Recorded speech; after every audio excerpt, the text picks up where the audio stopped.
A comunidade cristã Amor e Graça tem a satisfação de apresentar para você uma palavra da graça e do amor de Deus com o nosso bispo Emerson Viana. Você ouvirá agora uma mensagem extraída de uma de nossas reuniões com o poder transformador da graça e do amor de Deus. Estas mensagens têm transformado vidas, pois são essas as verdades que libertam. Com vocês, o bispo da graça de Deus, Emerson Viana.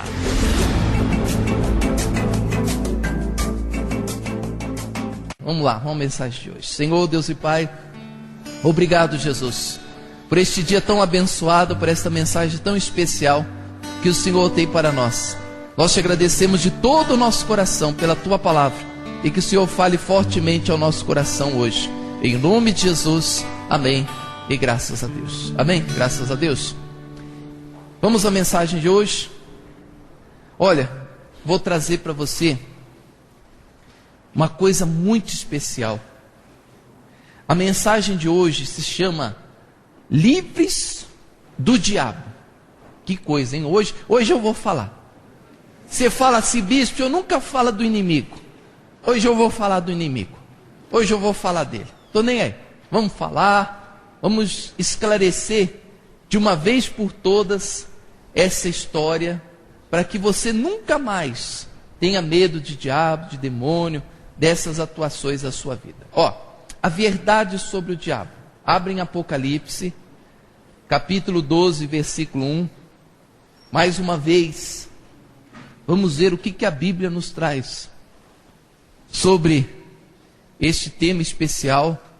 O que a Bíblia nos traz sobre o diabo. Vamos lá, Apocalipse, capítulo 12, versículo 1.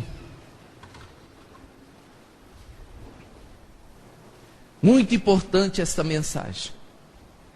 Nós já ensinamos aqui para você, uma vez,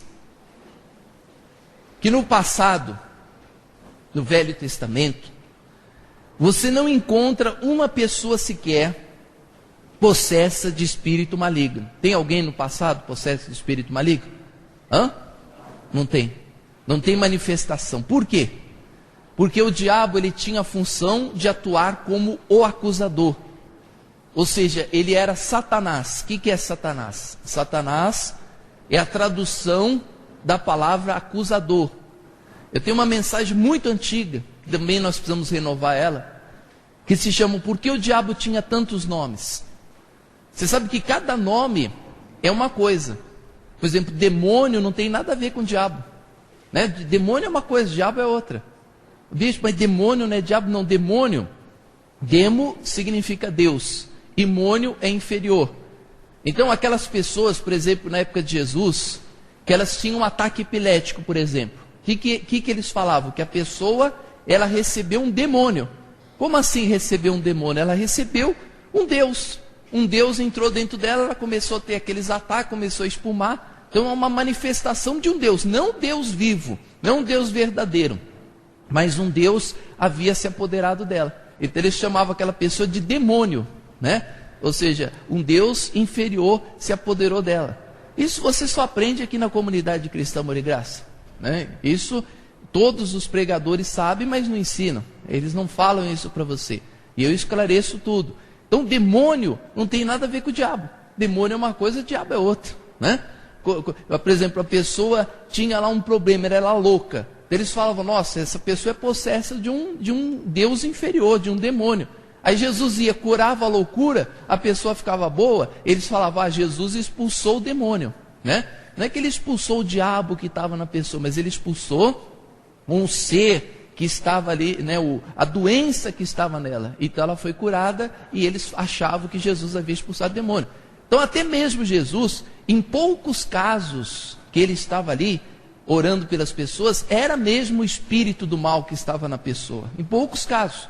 Podemos citar aquela passagem que ele expulsou os demônios para os porcos, que ali eram realmente espíritos malignos, mas muitos deles não eram espíritos malignos, muitos eram demônios. Então o demônio é uma coisa, o diabo é outra. Satanás é outra coisa também diferente. Satanás é o acusador, aquele que faz barreira, o adversário, aquele que se levanta contra. Então essa é a tradução para a palavra Satanás.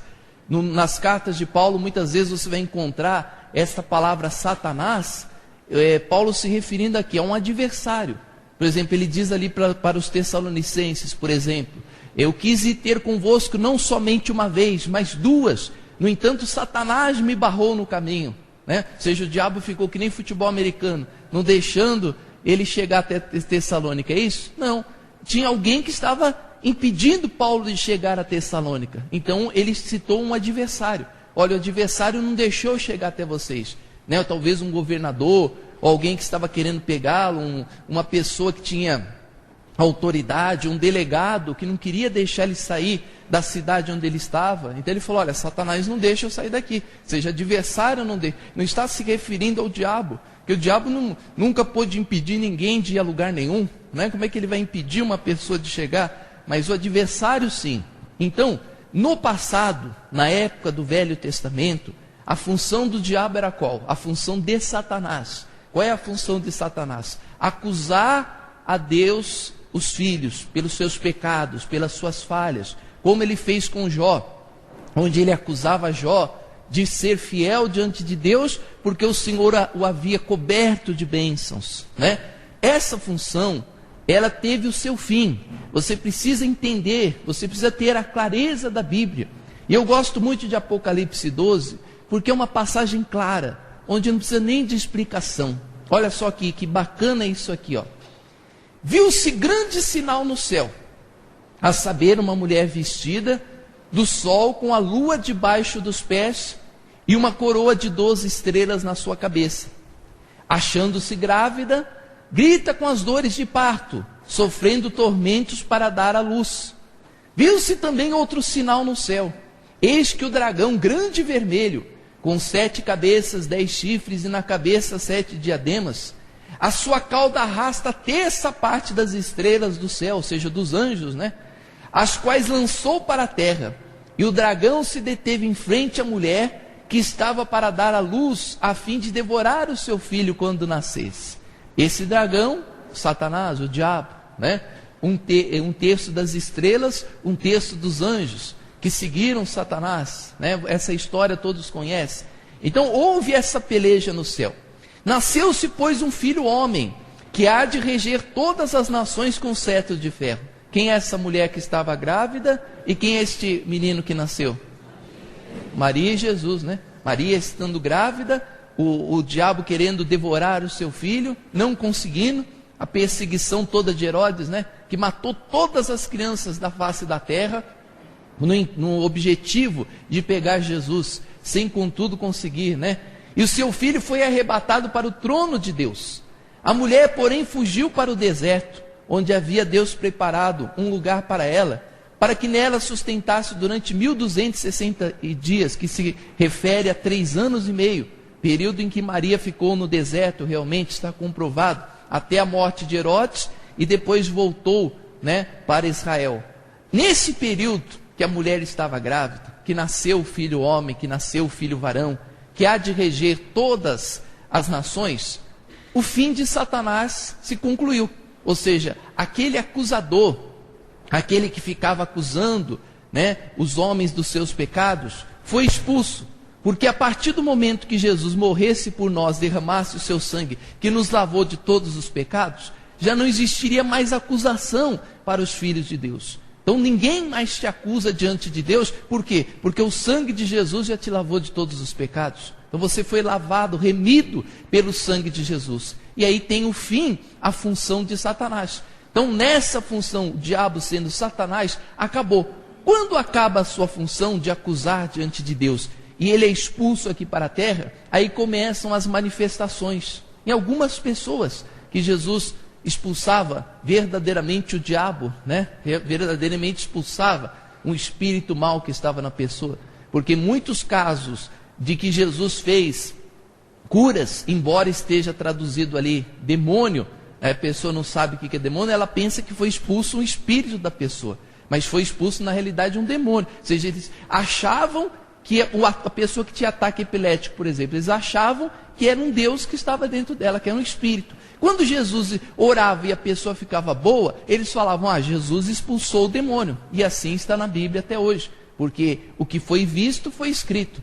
Né? Ou você acha que Marcos, você acha que Lucas, você acha que Lucas mesmo sendo médico, você acha que João tinham sabedoria e inteligência para saber que ataque epilético era uma doença? Para eles, ataque epilético era um espírito que entrou dentro da pessoa, né? Então eles escreveram, Jesus expulsou o mal. Jesus sabia que era uma doença, eles achavam que era um mal que entrou na pessoa. E como há poucos tempos atrás, o ataque epilético foi descoberto há pouquíssimo tempo. Embora seja uma doença que já existia desde a época de Jesus, não se sabia por que a pessoa ficava tendo convulsões. Hoje você sabe, hoje a medicina descobriu isso. Na época de Jesus não tinha uma medicina tão sábia assim para entender essas coisas. Então eles colocavam que um espírito entrou na pessoa, e você tem que ser inteligente, sabedor da Bíblia, conhecedor da palavra, para você ter essa sabedoria. Bom, quando isso aconteceu, houve peleja no céu. Miguel e os seus anjos pelejaram contra o dragão, e também pelejou o dragão, junto com o dragão, os seus anjos. Todavia não prevaleceram, nem mais se achou no céu lugar para eles. Foi expulso o grande dragão, a antiga serpente que se chama Diabo e Satanás, o sedutor de todo mundo. Sim, ele foi atirado para a terra, e com ele os seus anjos. Então aí veio a prisão de Satanás. Qual é a prisão de Satanás? Ele passou aqui, a atuar na terra. Ele foi confinado à terra. Ele não podia mais atuar em todo o universo. Ele não podia mais acusar os filhos de Deus diante do Senhor. Ele foi confinado a um planeta, foi confinado à terra, né? Então se ouviu grande voz no céu proclamando: agora veio a salvação, o poder, o reino do nosso Deus e a autoridade do seu Cristo. Pois foi o quê? Expulso o acusador de nossos irmãos, o mesmo que nos acusa dia e noite diante do nosso Deus. Então ele foi expulso. Como é que tem igrejas que ainda falam: o Satanás está te acusando diante de Deus, meu irmão, minha irmã, cada pecado que você comete, o diabo vai lá e fica na orelhinha de Deus, porque o Zequinha pecou, então você não pode pecar aqui. Para com isso, né? Vai desconhecer a Bíblia assim lá longe, né? Porque está claro, como eu falei para você, isso não precisa de tradução. Você lê aí, você entende. Qualquer pessoa que tenha os olhos de fé, os olhos de um cristão, sabe, está escrito aqui, foi expulso o acusador de nossos irmãos, aquele que acusa dia e noite diante do nosso Deus. Eles, pois, venceram por causa do sangue do Cordeiro, por causa da sua palavra, do testemunho que deram, e mesmo à face da morte não amaram a própria vida. Por isto festejai, ó céus, e vós que neles habitai. Então o céu está limpinho, né? Mas ai da terra e do mar, porque o diabo desceu até vós, cheio de grande cólera, sabendo que pouco tempo lhe resta. Amém? Diga: eu recebo esta palavra na minha vida. Graças a Deus. Amém?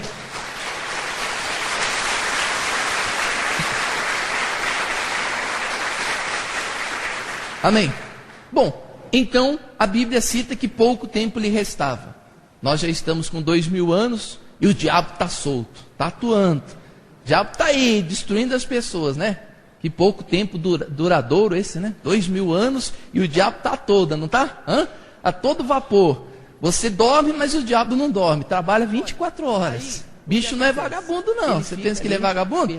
Nunca eu ouvi um crente falar: o diabo é um vagabundo. Você já ouviu falar? Pegar Jesus, não consegue. Não pode falar, né? Como diz a palavra, Deus arrebatou o seu filho Jesus para que nenhum mal tocasse na vida dele, até que Jesus começa a sua obra. Muitos filhos, né, possessos, Jesus faz a libertação, expulsa.